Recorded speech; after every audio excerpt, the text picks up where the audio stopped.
Yes, and so this morning we've got a certified dog trainer. She is Michelle Stern out in the Bay Area with some helpful tips on how to raise both your young kids and dogs all under the same roof. Good morning. Good morning. Thanks for having me. All right, so we know a lot of folks have pets, and today is National Love Your Pet Day. And for many people, maybe their dog was first, as I guess their kid, and then a baby comes in. Now, you've said that could be an issue with some of the dogs. Tell us what are some of the common, I guess, issues or problems you've been seeing with that.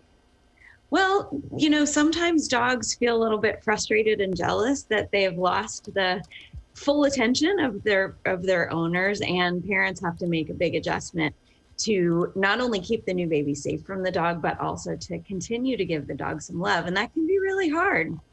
And are the behavior traits, are they different for every dog breed, or are there common traits that you can tell, oh, this dog definitely? That's a great question.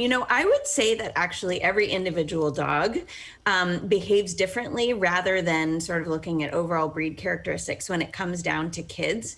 There are some dogs that love kids and some that don't so much. And so it's up to parents to really try to learn how to read their dog's body language so they can assess the situation for every dog as an individual. Now, is it easy to, I know you do a training course. Tell us a little bit about it, and is it complex to be able to change a pet's behavior? Do we have to just show them love, or is it a lot more complex? It is. Unfortunately, it's more complex than love. Love can't necessarily fix it. But the good news is that if you use rewards-based training, you can help your dog to repeat behavior that they practice. So we can set up our dogs for success by using barriers and management, and then asking our dogs to do behaviors that we want them to do instead of getting irritated when they do things we don't like. So the training, of course, will be different if you got a little baby there. But should we get the kids involved with part of that training? I love getting the kids involved, actually. Of course, it's going to depend on the age of the kids and their developmental stages as to what they're going to be capable of doing and if they can even follow directions.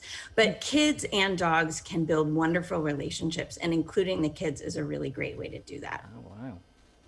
That's very sweet, because I was thinking about the time when my daughter was really little and she carried our chihuahuas like bags of flour, Oh, I know. That can be so hard. Small dogs in particular get so protective of their little bodies, especially because little kids aren't super coordinated. And so that can actually lead to some growling and biting. So I try really hard to help. A lot of parents will buy stuffed animals for their kids to practice carrying and petting appropriately. And then that dog can feel safe and never feel like it needs to use its teeth. Yes, yes. Okay, well, how can people get a hold of you? Oh, thank you. So I'm on Facebook and Instagram at Pooch Parenting, and I've got a website, poochparenting.net, and I have a brand new podcast for parents with dogs called Pooch Parenting. Sounds good. Thank you so much. Yes, Michelle, thank you for all of your help and those helpful tips. Again, parents with pooches and kids can have a safe, stress-free home. So Thanks so much. Thank you for all of that. Our pleasure. All right. Talk to you later. Okay. All right, hot wings aren't the only thing that you're going to want to try.